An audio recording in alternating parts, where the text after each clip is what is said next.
বন্ধুরা, আমি আজকে আরেকটা নতুন ভিডিও নিয়ে এসেছি। দেখুন, আজকে আমি বিনা তেলে রান্না করব। বিনা তেলে দেখুন, এই লাউটাকে কুচিয়ে নিয়েছি, কুচিয়ে ধুয়ে নিয়েছি।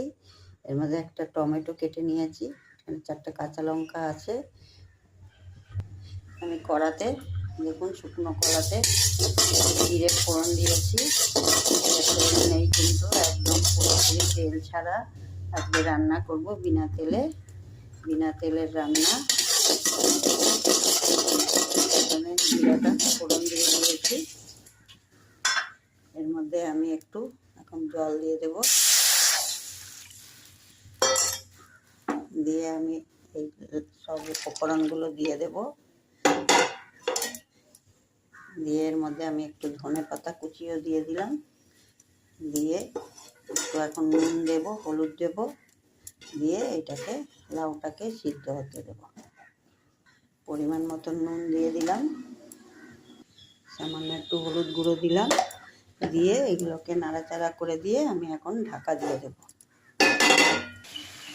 দেখুন, আমার লাউটা জল শুকিয়েও গেছে। আর এগুলো সব টমেটো দিয়েছিলাম, ধনে পাতা, এগুলো সব লাউটাও গলে গেছে।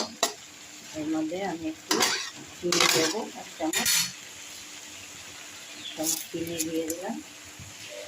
দিয়ে এর মধ্যে আমি একটু ধনে পাতা একটু বেটে রেখেছি, সেটাকে দিয়ে দিলাম। দিয়ে এবার এটাকে নাড়াচাড়া করে নামিয়ে দেবো। এটা বিনা তেলের রান্না। এইভাবে একবার খেয়ে দেখবেন, বিনা তেলের রান্না খুব টেস্ট হয়। কিন্তু এটা লাউয়ের তরকারি হলো বিনা তেলে।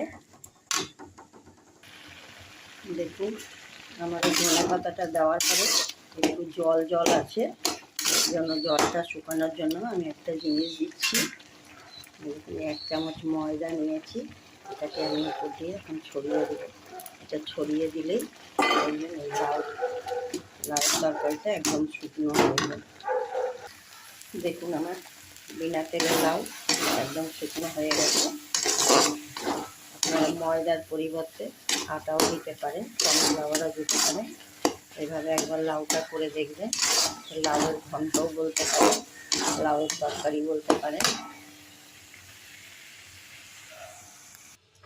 দেখুন, আমার বিনা তেলের রান্নাটা কেমন হয়েছে। একবার এইভাবে বানাবেন, দেখবেন কিন্তু খেতে খুবই ভালো লাগবে। মনে হবে না যে তেল ছাড়া রান্না করেছি। পছন্দ হলে লাইক দিবেন, কমেন্ট, সাবস্ক্রাইব করবেন।